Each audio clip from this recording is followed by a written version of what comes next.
Want to. Good day, ladies and gentlemen. We are here with self-care, the how-to, and the masterclass to talk about all things regarding what? Self-care.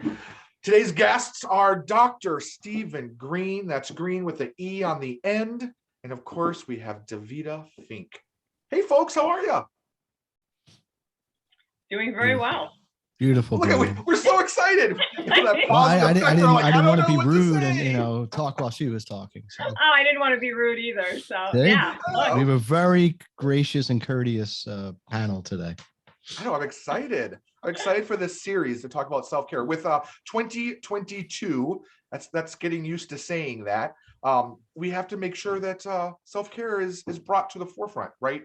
It's just as important. And it could be in many different areas of your life, from relationships to how you react, to attitudes, to perspectives. I mean, the list goes on and on and on and on and a little bit more on, okay? But before we jump into that, let's hear about you folks.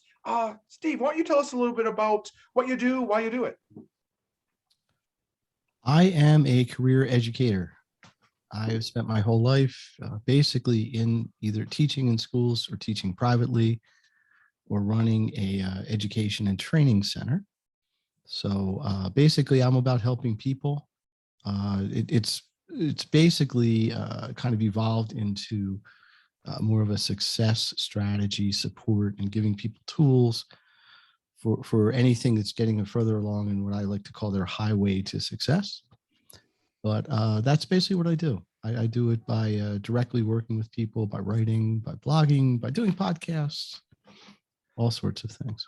I love that highway to success. That makes me think first of Highway to Heaven, right? Yeah, I think I just dated myself. They are doing a reboot of that. But it also leads me to know on reactions and just how we deal with today's society. I mean, Davida, talking about reactions, what was your reaction when we actually first talked about doing this workshop?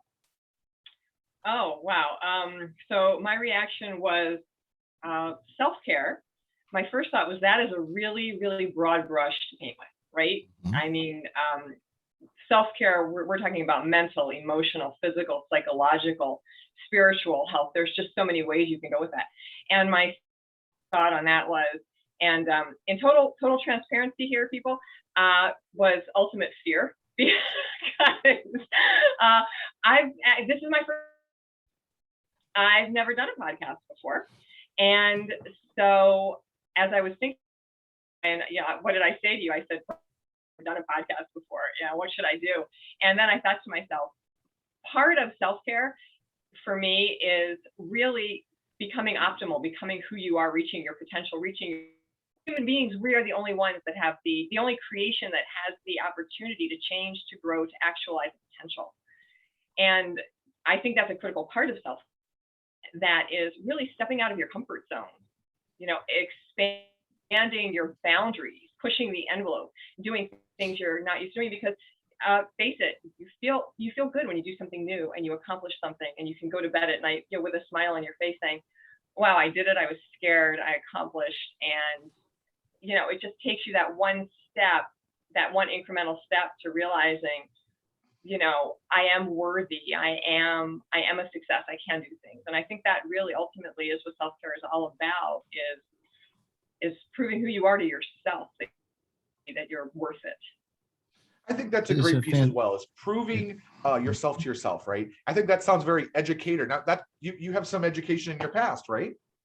I do. I was a teacher, and like Dr. Green, I really consider myself more of a health educator.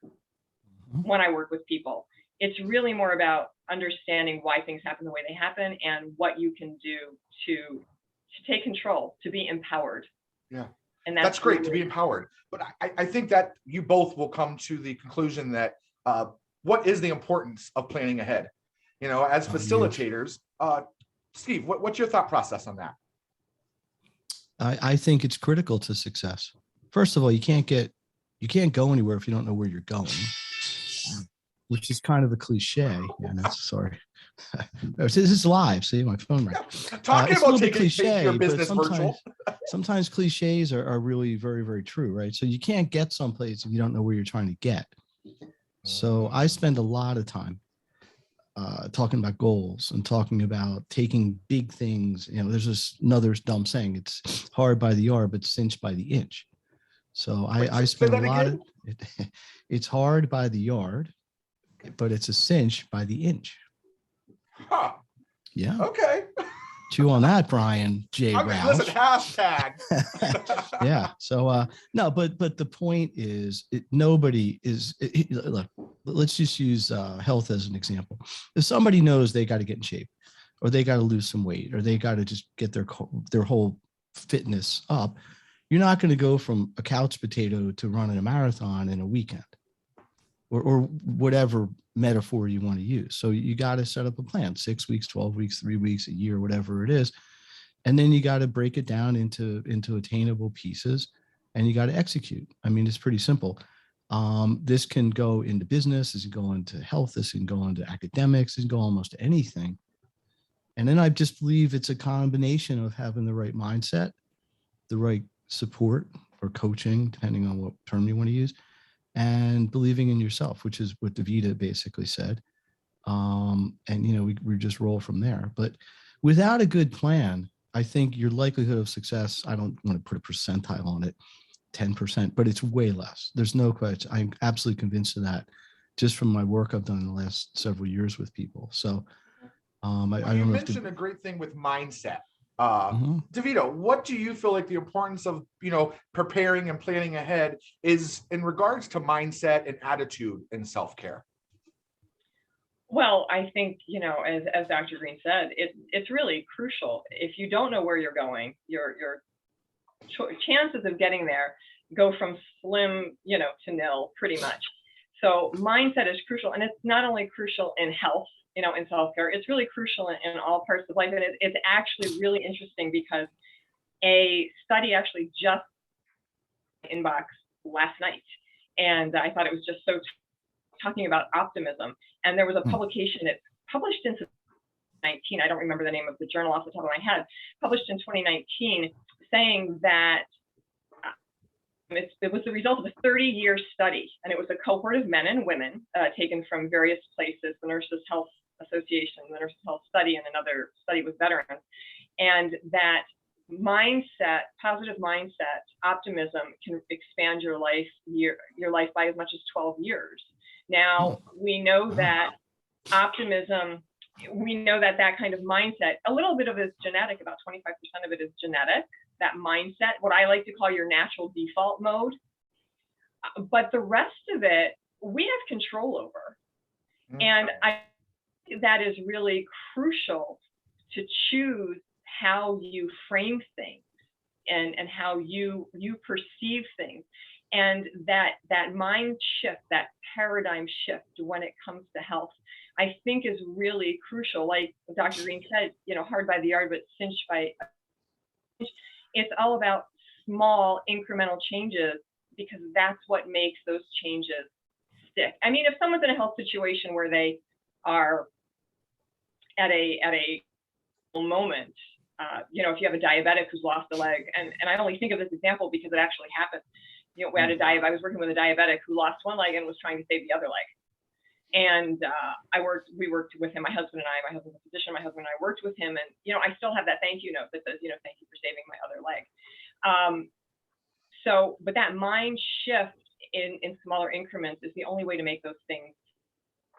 And mindset is not only about, health is not only about having a longer life. It's not only about adding years to your life, it's about adding life to your years. If you're going to spend the last 5 or 10 years of your life in a, God forbid, in a facility, not remembering the people you love and not being able to do the things you love with those people, what have you really gained? That's a great point. I mean, that's a great point. I kind of look at health as, your whole life you're walking up a mountain, and then you're standing at the edge of the cliff. And at the end of your life, you really just want to do a rapid decline, you don't want to spend too long in that declining phase. So, and being optimistic and having that positive mindset can really aid you in that. So I think it's crucial. I think Well, I think Davida it's a makes great point that you go ahead. mentioned. One second, I'm so sorry. Now, since your husband is a physician, and I know that you guys work closely together, helping people overcome their health issues in many cases, dire situations. Where do you feel the medical establishment comes into play in regards to self-care? Steve, I have a follow-up question for you on this one as well. So Yeah. keep your mind going. Well, I have to tell you something. I'm really curious to hear what Dr. Green's going to say about this, because the medical establishment is, and my husband's a physician, so I love physicians, and I think they're absolutely 100% necessary. But really, as more for acute issues, right? We don't have a healthcare system in this country. We really have a disease management care system in this country. We have a reactive system as opposed to a proactive system. So hopefully the medical system will come into play really as little as possible. This pill for every ill mentality is not the optimal self-care. You want to preferably prevent disease. And we all know that medication doesn't cure an illness. It helps you manage an illness. It's a crutch, right? When do you use a crutch? You use a crutch you over the hump until you heal. And then you can walk again without the crutch. So if someone has high blood pressure, or high cholesterol, or diabetes, or any of pick your disease, and they're on medication, that medication is a great thing, possibly to buy them time so that they can then do what is necessary to really regain their own health. It should not be a lifelong solution being on medication. It helps if you have a sink that's overflowing, right? And you have the water's running, the faucet's running. You can take a bucket and keep emptying the sink, or you can turn off water. So medication is like that bucket. You just keep emptying the sink. But what you really want to do is turn off the water. You want to get to the root. You want to get to the root cause of what is causing the disease. So I think that is where the medical system comes into play in healthcare. Acute issues, terrific. And for chronic issues, recognize there to help you get over the hump. I was in a store several years ago, and someone came up to me. I must have a flashing sign on my forehead that says, "Tell me your health problems," because we just started talking. This woman in the store, she mentioned to me that she was just diagnosed with high blood pressure. And so I said, stranger.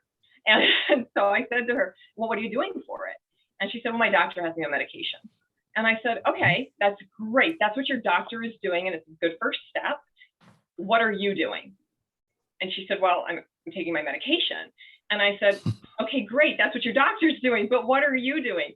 And she looked at me like I had literally grown a second head and said, "Well, what can I do?"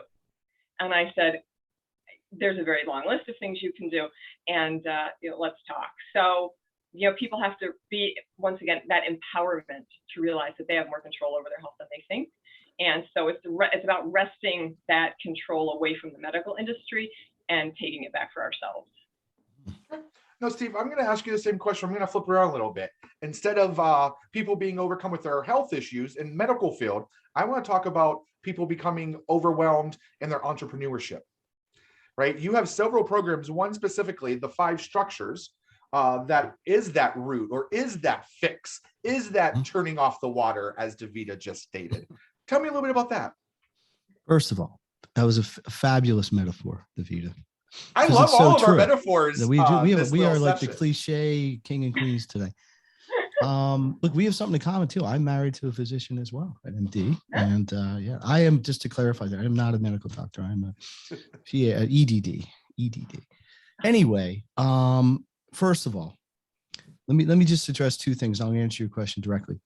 One, the concept of treating it as a symptom and not a disease is so accepted in our society at so many levels that people don't think otherwise. It's like, oh, I have a headache. Well, maybe the headache is because you have something worse, but if you treat the headache, then you feel better. And I don't think generally people take responsibility for their own health. They just assume they're going to be healthy, and they only worry about it when they're sick. And I find kind of the same thing. The parallel in a entrepreneur or business would be cash flow. If somebody's making money, they can tend to ignore all these other problems. Maybe their sales funnel really isn't very good. But yeah, but I made $10,000 last month. Maybe their marketing isn't really very good. Maybe their website is subpar. Maybe they're not even delivering a fantastic service. But cash flow can let you overlook a lot of those things. But and I can tell you a parallel story in academics if you want to. But people tend to overlook things until they become so problematic that they become much more difficult to repair or even address. And sometimes people get paralyzed by the analysis of it. So my philosophy is, let's build a really strong foundation. And as Brian referred to, thank you, I have a whole concept which is called the 5 structures of success, which can be applied across pretty much anything. I haven't really found a way I can't modify it. Business for sure, academics for sure, personal development for sure. It changes slightly in terms of application, but the concept is very similar. And I could break them down, but I don't know if we want to get into that. But I think ultimately, when you're talking about self-care and you're talking about putting yourself in a better space, short-term, long-term, it's all about making the proper decisions now that are going to help you down the road. And then having the structure, or as I like to call it, my highway to success, and that those were very carefully chosen words. They didn't want to say my back alley to success, super highway, freeway, but whatever, because I wanted to sound like it's fast. It's good. If once you're on a roll and your momentum is high, it's easy to stay there. But specifically, it's when I started, I remember I was in college to become a teacher, and one of the things one of the professors told me that really stuck with me was you plan your work your plan. Very simple, very basic, but another cliche added to the list. We're gonna have a lot of cliches in the show notes today, but it's so true, and it really stuck with me. And I look around and I see other people doing similar things to me, and Davida might do the same thing. And the people who are successful are the ones that have a vision of where they want to get, and they have a pretty clear idea how they're going to get there, and they're just working every day, or a little bit to get there. And that's what it is. But the trouble is, and I'll go back to the analogy of the woman with the high blood pressure who's taking the pills. If they don't know any other way to do anything, they just fall back on what they consider, oh, well, somebody told me to do this. Or I see that person over there and they're successful and they're doing this, so I should just do the same thing. It may or may not be the best application for them. So it all starts with some amount of self-analysis and some amount, I think, of kind of goal setting. What's the gap between where you are and where you want to be? Whether it's your health, your weight, your grades in school, your bottom line as a business, your time in running the 5K, if that's the thing you're into. And then you figure out, how can I cut that? How can I narrow that gap and break it into measurable, manageable pieces? And then it doesn't seem so daunting. And then as you have success, you get more and more excited about your progress. And then there's more buy-in. Maybe it's even subconscious. I'm sure there's a whole subconscious Freudian sort of level that we're working on here too. But that's what it is. And it all definitely plays together. I mean, I don't think anybody's going to argue now the mind-body connection. I mean, there was a point where people argued that wasn't even true. I never got it, but it's still out there. But short version of the whole thing is, when you have a plan and you have structures and you have a pretty clear idea where you want to get, you're way more likely to get there, and more quickly, and without a lot of hassles. What's your opinion on time management on getting there? Critical. It's critical, Yeah. Critically important. Davida, what about you? Time management on you as well. Well, I have to agree. It's critical. There's nothing worse than, to stick to the theme of self-care. There's nothing worse at the end of the day than going to bed and realizing you accomplish what you wanted to accomplish for either lack of planning or lack of goals or lack of structure. I know when I go to bed at night and I think, wow, I was able to check everything off that list. yeah, that's a real feeling. And that's one of those building blocks I think we've been talking about. Those incremental changes, that foundation that we need to lay. So yeah, it's absolutely critical, and it's something that I would probably say a majority of people struggle with, and myself included. Absolutely do. Raising a large family. There's always some kid that needs something in the middle of something else I was planning to do. So, Absolutely. How many children do you have? 7. 7. Ooh. 7 children and thank God, lots of grandchildren. Yeah. Okay, well, I have one final question. That's a whole nother podcast. It is. How do you raise 7 children and stay sane? That's self-care. That's some serious self-care. Yeah, there's a lot of self-care and having 7 children in the middle of this world. Where do you feel self-care comes in with COVID? Davida, why don't you go ahead and start that? Interesting. COVID has been an interesting. Okay, Brian, you can listen to the replay, but you've disappeared on my screen. COVID has kind of been an interesting learning experience, I think, for all of us. And really, regardless of where you fall on the vaccines or the mandates or the lockdowns, the therapeutics, wherever you fall in all of that, I think there's something that everybody can agree on. And that is that people who are healthier have better outcomes with COVID. I mean, that totally is agree. One thing. That 100% agree with you. Absolutely no disagreement on. Mm-hmm. So I think there was a huge opportunity lost here, because talking about laying the foundation, talking about the basics, these people who stand at the podium day after day talking about lockdowns and mandates and therapeutics and all of these things, coupled with that, there was a great opportunity to talk about the healthier people do better, and what can now we do to get healthier, right? Let's remember we have to hydrate. Let's remember we have to get enough sleep. Let's remember we have to work movement into our day. Let's remember these pillars, these basic foundations of health. And I think that is a huge opportunity that's been lost. I mean, I kind of build my coaching practice on what I call the 4 pillars. And those are what you put in your body, what you put on your body, what you surround your body with, and what you do with your body. And on around with. Oh, I like that. Yeah, right. I like that. So very good. So those are all, that's a huge opportunity. I think that was lost. And my husband works with a lot of nurses in a hospital. And there was one nurse in particular, and she really got this message early on. And in the span of less than a year, she lost 100 pounds. Now, she got that message on her own, being in the healthcare field, et cetera. But where does COVID come into this?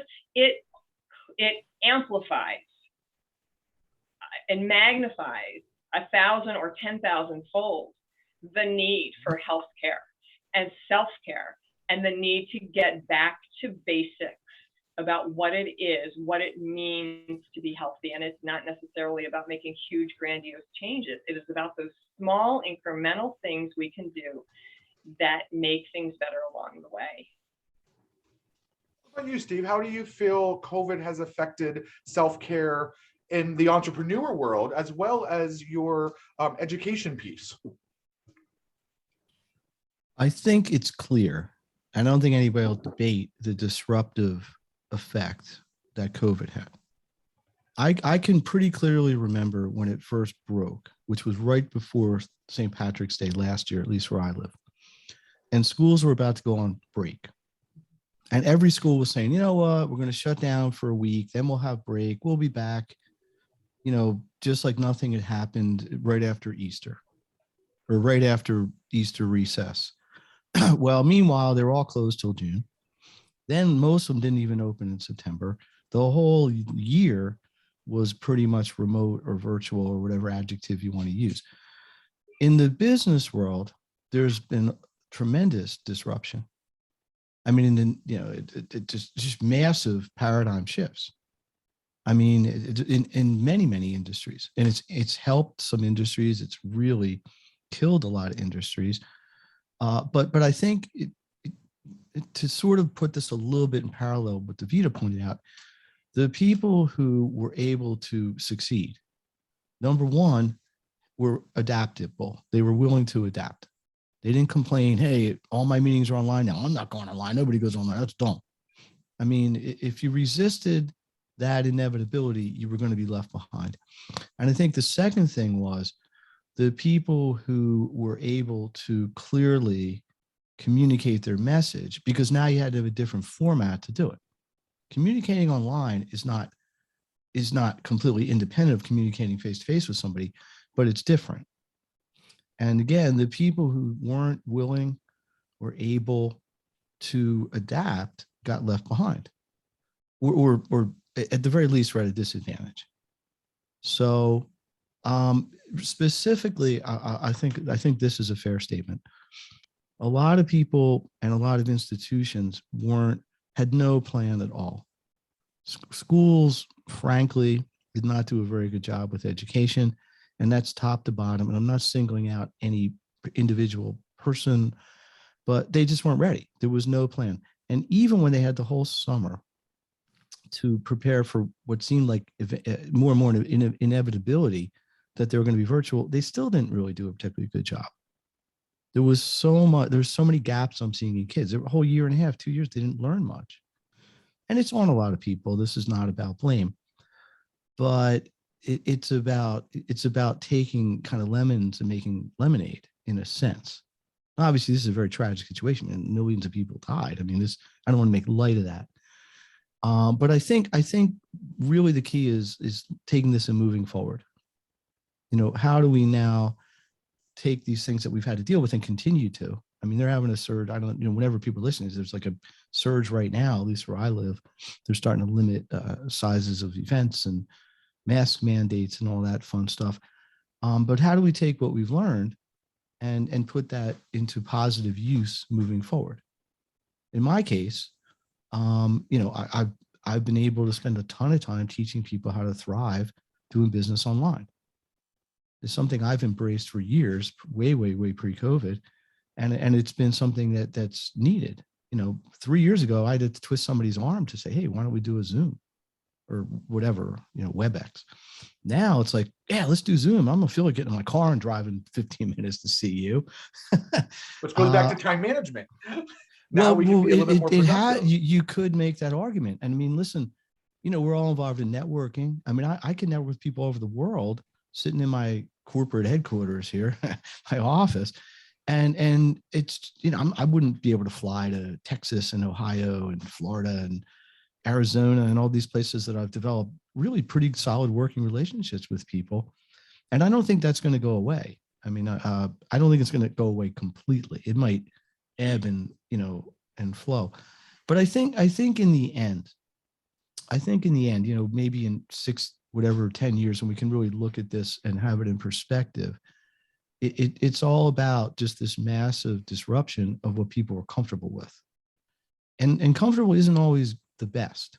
Sometimes comfortable is what we settle for on a lot of levels, nutritionally, health, academics, professionally, career, even relationships. This is not about relationships, so that's definitely a self-care topic. But people settle because it's easier to stay with something that you're maybe not 100% psyched about than it is to try to put the effort into change into an unknown. And that's something I have to deal with clients and with students all the time. What if it doesn't work? Well, it may not. But if you don't try, it won't. Yeah. Period. No, I think those are all great points. I mean, I don't know about the audience out there, but I know I've enjoyed this out here. A lot of different questions and follow-up questions. And saying that, how would we be able to reach you, Steve? What's some great opportunities? I know we have makethegrade.net, not .com, but .net. Yes. What are some other areas? sgreen@makethegrade.net. I have a very robust Facebook group, which is Make the Grade. Easiest thing for me really is text the word info, INFO, not PHO, INFO to 215-825-3323. I was trying to get a boutique thing like 825, I don't know, gain or something, but I couldn't get ones that match. Do those words. I'm not even sure what 3323 is. It used to be, I already knew the letters, but yeah, but that's the easiest way to get a hold of me. I just prefer picking up a phone and calling to somebody. Sending a bunch of emails and stuff to me is a little bit less efficient. Got it. The time management. And Davida, obviously we're going to be able to go to pureandsimple.com, not Mhm. net. Any other ways that we could reach out to you? You know, I like Steve's idea, and I think I am going to set something up where someone could actually text me. I do not have that in place yet. I will. There But you I go. think right now the easiest thing would be to just email me at info@healthpureandsimple.com. That There would you go. really. I put my a little bit late in the show, but there's my. Well, listen, we have some great questions for you folks. This is super intense, and it's really important that the audience gets to know these questions, especially in regards to your opinion on self-care. So I'm going to ask a question, and then I'll allow both of you to answer. Are you ready? This is serious. Okay. Okay. Number one, dog or cat? Dog. Cats. I'm allergic. In my defense, I'm allergic to cats. That's okay. I like both, but we have cats. Netflix. Brian's met my cats. I have. Netflix or YouTube? In my world, I'm going to say YouTube only because I'm not a TV person. Okay. And I do a lot of research and I have a presence on YouTube. So I'm going to say YouTube. Okay. I have to say YouTube. I don't have a television and I don't generally watch movies. So for me, You're talking to two dinosaurs here. Definitely YouTube. Fair enough. Phone call or text? Me, definitely phone. Okay. I think that's a tough one. I like phone calls for building relationships and having actual conversations with people. If you just need a quick transfer of information, like, hey, did you do this? And the answer is yes or no. I think text is great for just quick informational exchanges, but phones are definitely better for building relationships. Okay. I would agree with you on both those points. Toast or eggs? Toast. Toast by itself? Just only one. Toast or eggs? That's a tough one. I like eggs on toast. I'm going to say eggs. Huevos in Spanish. Okay. Android or Apple? Okay. Davida? I'm an Apple guy all the way. Mine's too far away, but it's I'm sorry, can you repeat? Android. Oh, yes. I am I'm outnumbered here. all the way. 2-1 outnumbered. Oh, I got that one right. There's no wrong answers here. Okay, last question. When you walk into a room, in your head, what music is playing? Davida? I have no idea. Oh. Can we make this a multiple choice question? You mean like genre or like artist or You whatever you feel comfortable. Whatever you feel comfortable. Here's a story that I will share with 1812 you guys. Overture. How about that? What is it? The 1812 Overture. I don't know. Okay. Tchaikovsky. Okay. I mean, it's not Staying Alive. How about that? Yeah, Staying Alive. How about that? I'm going to pretend you put this question to my husband, and I'm going to say the theme from Rocky because that's his favorite of all time. And I think it actually ties into our theme here of self-care and really having the belief in yourself to know that you can conquer the world.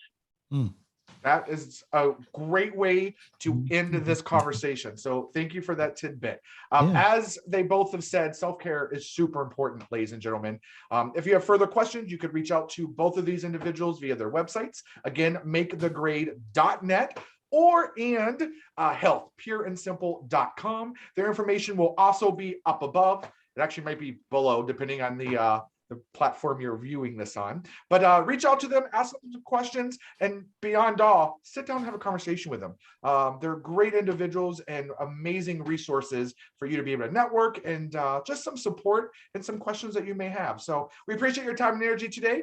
Be safe, take care, and happy 2022. Bye, guys.